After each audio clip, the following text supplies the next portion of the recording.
pukul 6 waktu Indonesia Tengah. Inilah Radio Republik Indonesia Bau-Bau dengan Warta Kepton, berita seputar Kepulauan Buton. Nah, ini esensinya pengawasan dilakukan oleh Bawaslu. Sehingga betul-betul data pemilih kita itu real, ya? Dan tidak ada satupun warga negara Indonesia yang kehilangan hak pilihnya karena tidak dicoklit.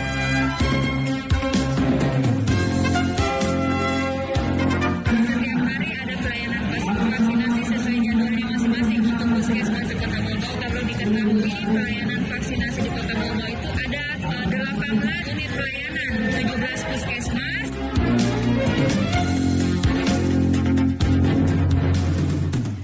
Selamat pagi dari kawasan Bukit Wolio Indah, kami sampaikan pokok-pokok berita. Bawaslu Kota Bau-Bau membuka posko pengaduan pada tahapan pencocokan dan penelitian pemutakhiran data pemilih. Dinas Kesehatan Bau-Bau siapkan 18 pusat layanan vaksinasi COVID-19 Booster 2. Inilah Warta Kepton Pagi selengkapnya hari ini, Selasa 14 Februari 2023, bersama saya Siti Nurhardianti.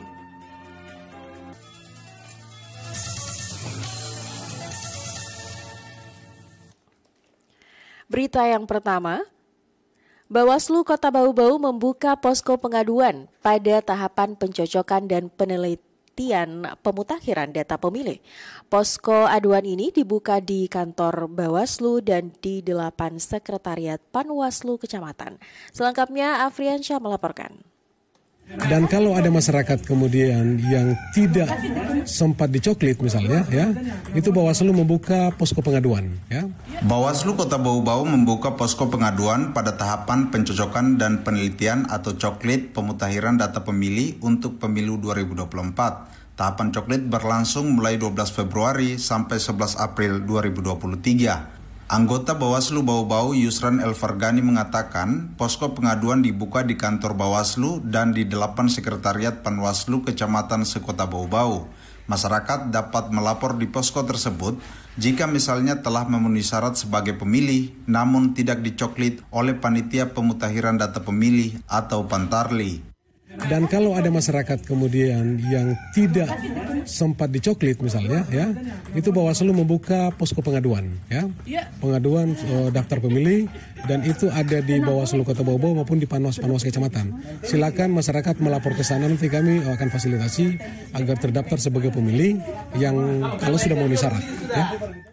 Dalam tahapan coklit ini, kata Yusran, Bawaslu melakukan pengawasan untuk memastikan beberapa hal, antara lain memastikan tahapan coklit berjalan sesuai mekanisme dan tata cara coklit. Kemudian, Bawaslu ingin memastikan orang yang memenuhi syarat sebagai pemilih harus ada dalam daftar pemilih di KPU. Sebaliknya, orang yang tidak memenuhi syarat sebagai pemilih, maka harus dikeluarkan dari daftar pemilih. Nah, ini esensinya pengawasan dilakukan oleh Bawaslu. Sehingga betul-betul data pemilih kita itu real, ya? Dan tidak ada satupun warga negara Indonesia yang kehilangan hak pilihnya karena tidak dicoklit. Ini dalam rangka Bawaslu itu menjamin hak pilih semua warga negara Indonesia.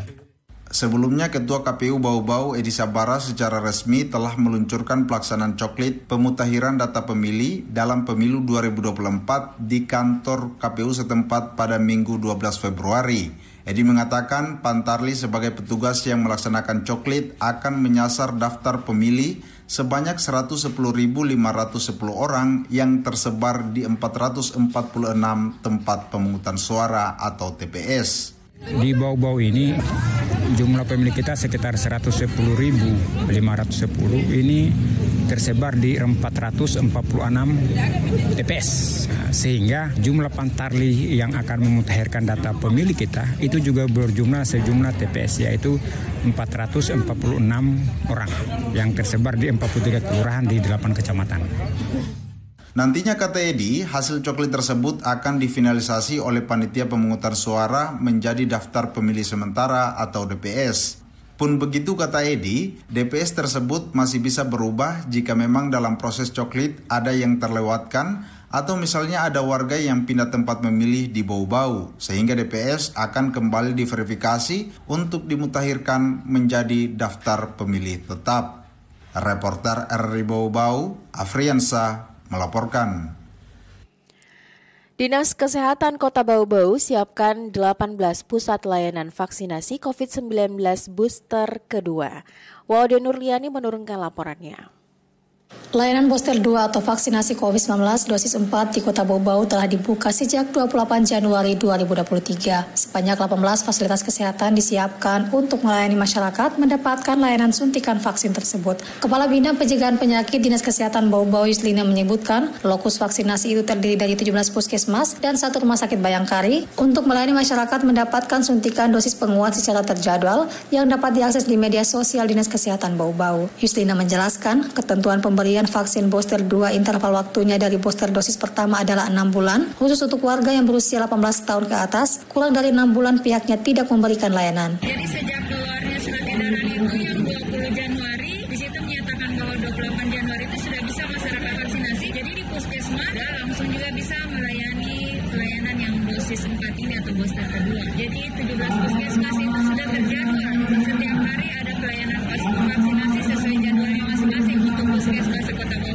Perlu diketahui pelayanan vaksinasi di Kota Bau-Bau itu ada 18 unit pelayanan, 17 puskesmas yang tersebar di 8 kecamatan dan 1 di klinik Polres Bayangkara.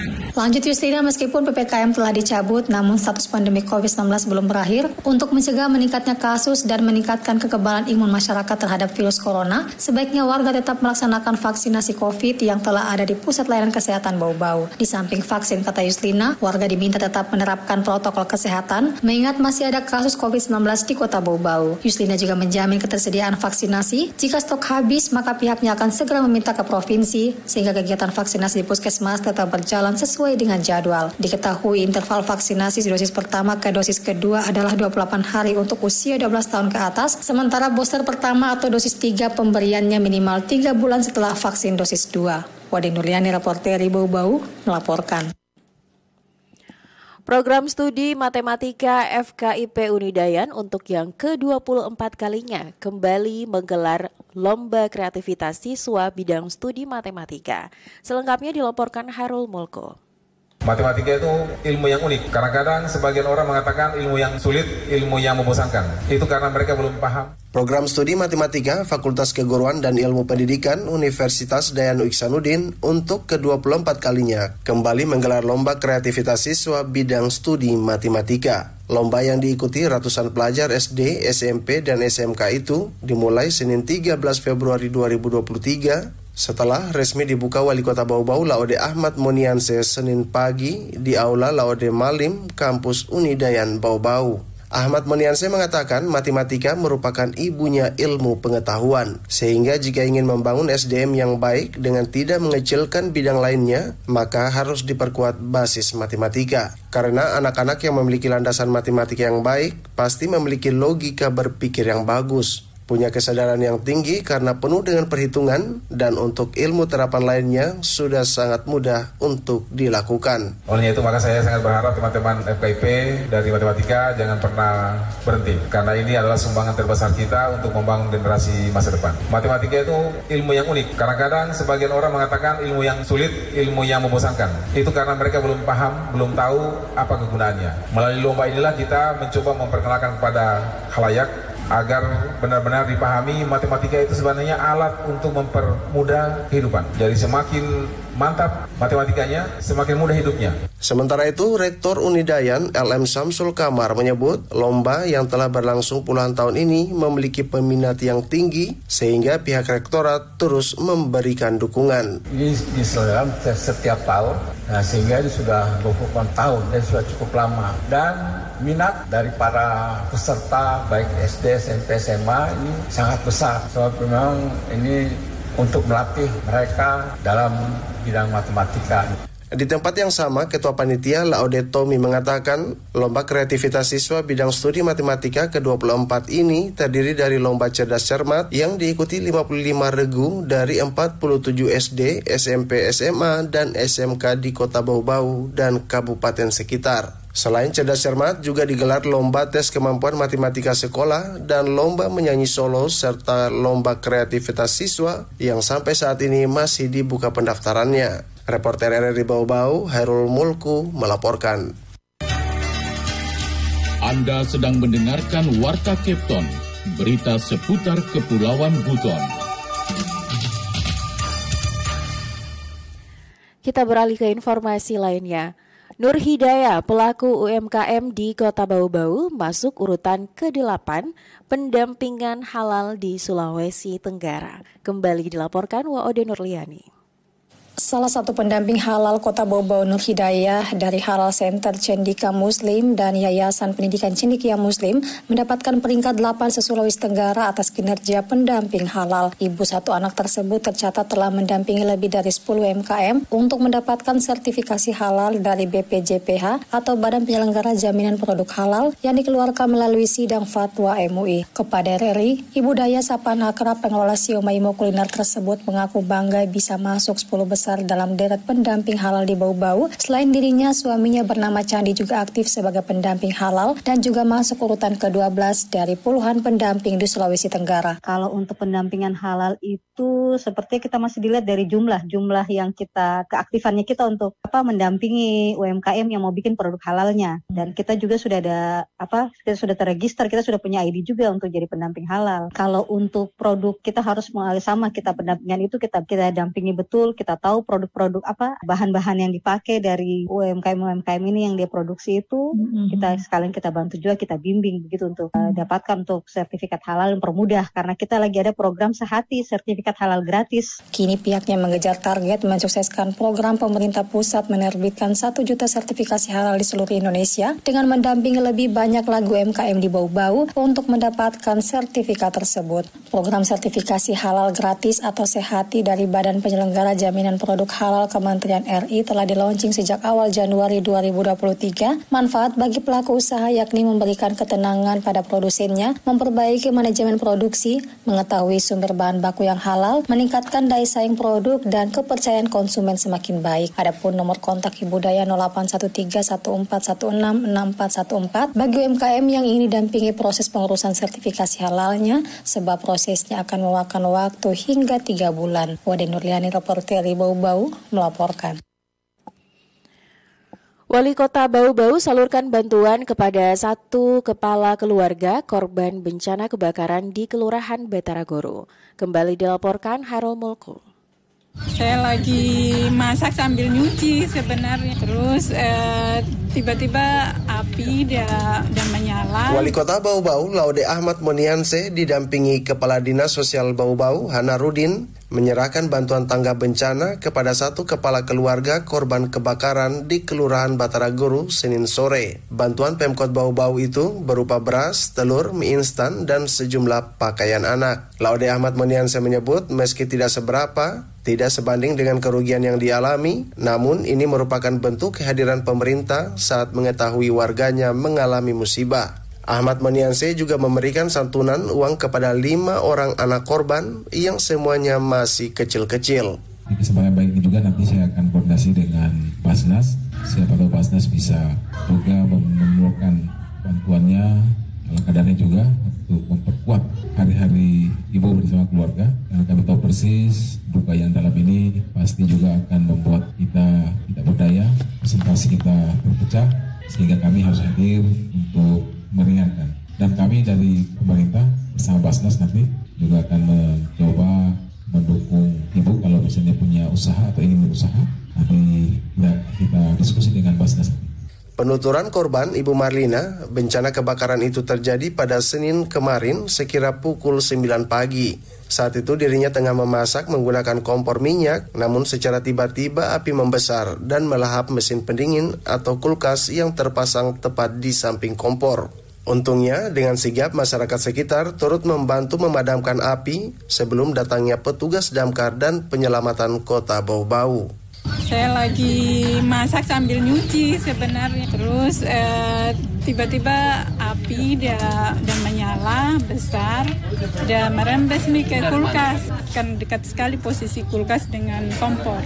Kepada Wali Kota, Ibu Marlina meminta agar dia bersama 5 anaknya dialihkan kepesertaan BPJS Kesehatan dari Mandiri ke BPJS Kesehatan yang ditanggung pemerintah. Marlina mengaku biaya BPJS Kesehatan Mandiri sudah sangat memberatkan sepeninggal suaminya yang meninggal dunia beberapa bulan lalu. Penghasilan dari jual beli yang ditekuninya hanya cukup untuk kebutuhan makan sehari-hari. Ditambah lagi, saat ini di tengah kesulitan ekonomi, dia ingin mengoperasi salah satu anaknya yang tidak memiliki anus atau pembuangan kotoran di tubuhnya semenjak lahir. Reporter RRI Bau-Bau, Hairul Mulku, melaporkan. Satpol PP Bau-Bau tertibkan ratusan baliho tak berizin yang bertebaran di sejumlah ruas jalan di Kota Bau-Bau. Selengkapnya kembali dilaporkan Afriansyah. Pas bertepatan 1 minggu juga surat teguran itu mereka tidak anukan, maka kami adakan laksanakan eksekusi. Satuan Polisi Pamong Praja Satpol PP Kota Bau-Bau menertibkan ratusan baliho tak berizin yang bertebaran di sejumlah ruas jalan. Baliho yang diturunkan itu mayoritas baliho non-komersial yang memuat publikasi politik. Kepala Satuan Kasat Pol PP Bau-Bau, LM Takdir mengatakan, sebenarnya sebelum ditertibkan, Dinas Perizinan sudah melayangkan surat teguran kepada pemilik baliho agar mengurus izin. Namun selama seminggu diberi kesempatan, mayoritas pemilik baliho tak mengindahkan teguran itu.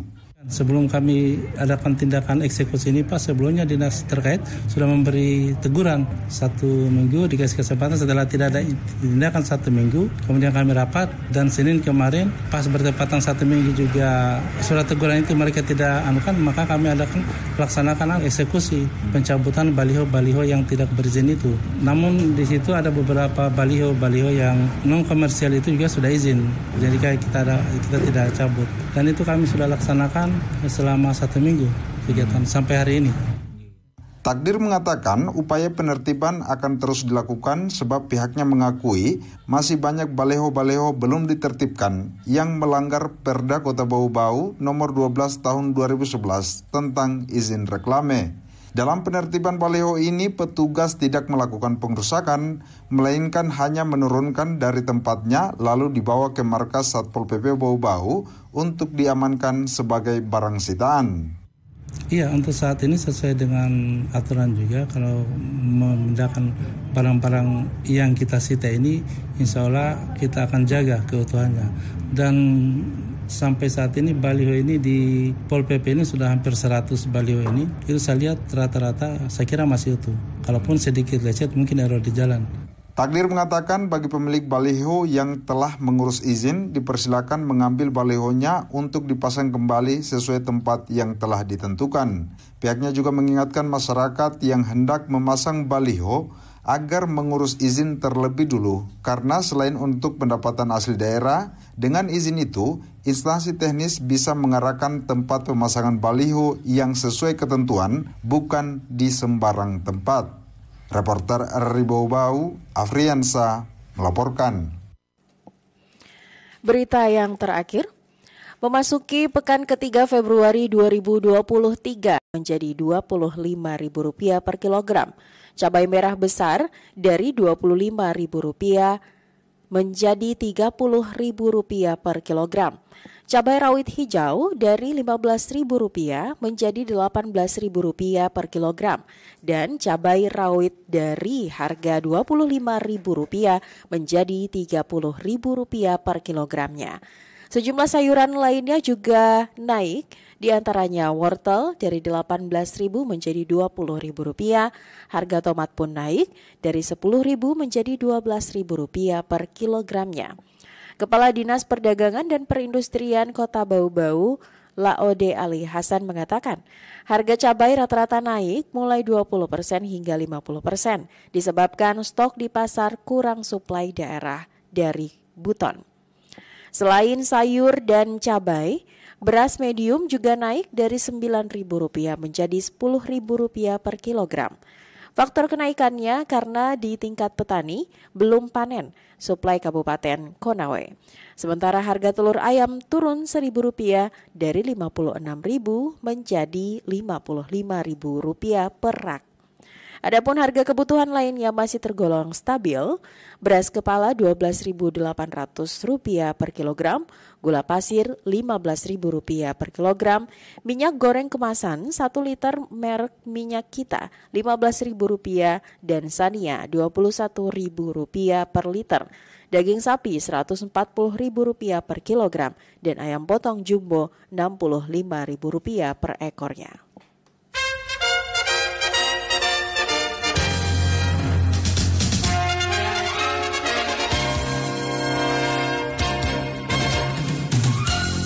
Pendengar, sebelum kami akhiri Warta Kapten pagi ini, kembali kami sampaikan pokok-pokok berita.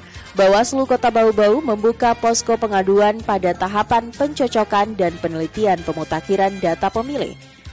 Dinas Kesehatan Kota Bau-Bau siapkan 18 pusat layanan vaksinasi COVID-19 booster 2. Demikian Warta Kapten hari ini, mewakili kerabat kerja yang bertugas, kami ucapkan terima kasih dan selamat beraktivitas.